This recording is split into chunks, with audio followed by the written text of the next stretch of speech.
The National Water Management Secretariat pointed out that even if water is released from the Samanala River, it's now too late. The director of the National Water Management Secretariat elaborated during the Mawatha professional discussion program. It has reached a level where it is too late. After a cultivation turns bad, there is no recovery. If it is an electricity issue, it can be restored within a day. However, that is not the case with cultivation. If the crops die, that is it. The decision was reached too late. Too late. However, farmers are requesting that a certain amount of water that will be sufficient to save the crops be released. These are farmers who depend on the water from the Udawalawa reservoir to nurture their crops. The minister does not understand humanity. We have a president and we wonder if he is sleeping. Does he not understand the woes of the people? Water should be released right now.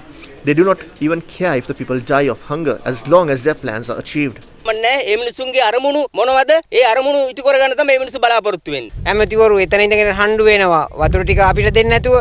ministers are quarrelling.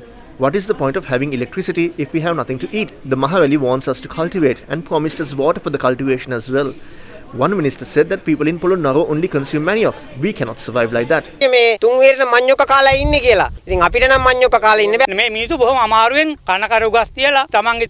We cultivated our lands after pawning what we own. Now we are forced to read the letters from the banks and suffer.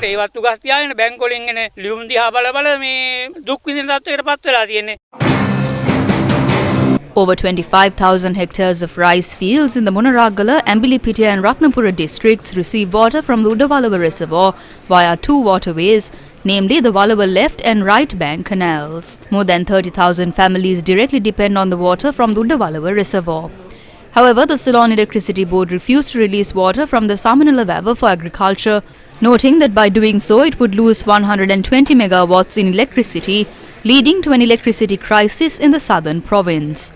The present situation is such that water will likely be unavailable for cultivation and the generation of electricity. How can there be an electricity crisis in the south of Sri Lanka when there is sufficient generation in the national grid and authorities have assured there will be no more power cuts?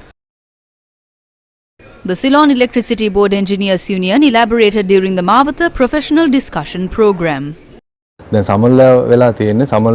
The Samanala River plant is the power plant that generates electricity for the southern province.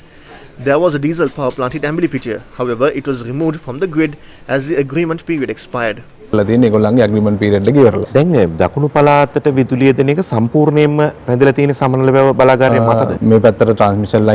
is a transmission line via Balangoda. It has reached maximum capacity. It can carry around 70 to 80 megawatts maximum. There was a project that was to be completed by the end of the year. However, due to a legal battle, it remains stalled.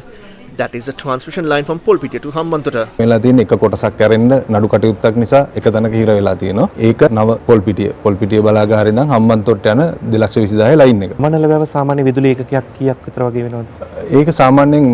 A unit produced by hydropower plants is around 3 rupees to 4 rupees, which is the average price. If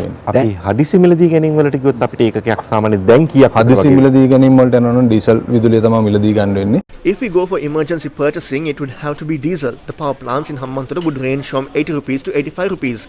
Emergency purchasing means an extra cost. The Minister of Irrigation, speaking to reporters, recently said that water needs to be released for the farmers from the Samanala River, even by sourcing a floating power plant. However, the issue is that it would be nearly impossible to save the rice fields even if water is released. The country's Met Department has forecast that there would be insufficient rainfall until October this year, and according to that forecast, it would be impossible to continue to provide electricity to the southern province by generating power from the Samanala River. In order to prevent a crisis, electricity will have to be purchased from a private power plant in Ambilipitiya, or as the irrigation minister said, from a floating power plant. A letter from the Ceylon Electricity Board to the Public Utilities Commission of Sri Lanka dated the 21st of July noted that the CEB would incur a loss of 33 billion rupees in 2023 based on the electricity tariff reduction that was imposed. The CEB proposed for an immediate tariff hike to cover the losses. Be that as it may, if electricity has to be purchased from the private sector at a higher cost in order to supply electricity to the southern province, that burden will also fall on the laurels of the people. දරුවන්ට ඉගෙන ගන්න රැට light දෙන්න බැහැ කියලා කිව්වා. They refused to provide electricity for the children's education and days later decided on a tariff hike. Afterwards, they said it would be difficult, but there would be no power cuts. Now, they are highlighting the situation in the Samanala River and saying that if water is released, 3 to 4 hour power cuts will be imposed. The drought has come as a blessing for the government to sell all the coffins it has. They are using their henchmen as experts in the CEB to justify the emergency power purchases. A crisis is a gold mine for these rulers. අර්බුද කියන්නේ මේ රටේ පාලකයින්ට ඉල්ලමක්. මේ කට්ටියම එකතු වෙලා මේ ගහන game එකක් මේක. They are trying to purchase 500 megawatts via emergency purchasing. If electricity is the issue, why don't they just take over Ace Ambilipitiya? There is a cabinet decision from 2016. It is an illegal power plant and it was not taken over. Since then, they have been plotting to bring the barge-mounted plant from Turkey. රජයට පවර ගන්නෙත් නැහැ. එදා ඉඳලා කරගෙන ආපු මේ තුර්කි bath වගේ බත්තල් මත විදුලිය ලබා ගැනීමේ උපක්‍රමශීලී වැඩපිළිවෙලක් මෙතන තියෙනවාද කියන ප්‍රශ්නය අපිට මතුවෙනවා.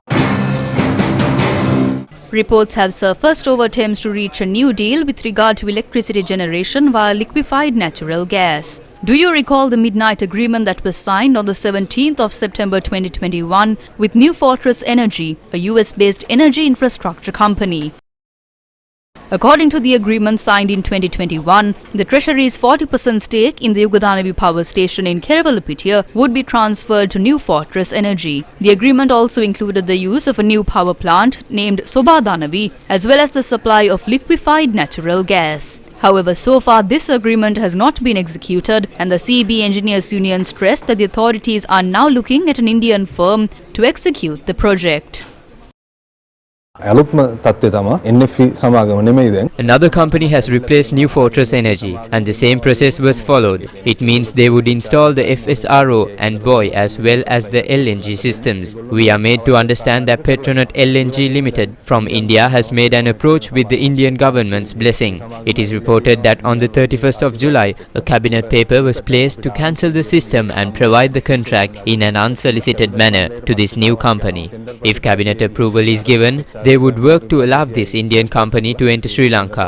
If cabinet is cancelling the contract and awarding it to another company, that alone is an issue. India is not a LNG producing country. Australia, Oman, South Africa and Russia are countries that produce LNG. LNG නිසාරණය කරන රටවල් තියෙනවා ඕස්ට්‍රේලියාව, ඕමානය, දකුණු අප්‍රිකාව, රුසියාව ඔය වගේ ලොකු රටවල් වලින් තමයි මේ රටවල් ගොඩක් තියෙනවා ලෝකේ.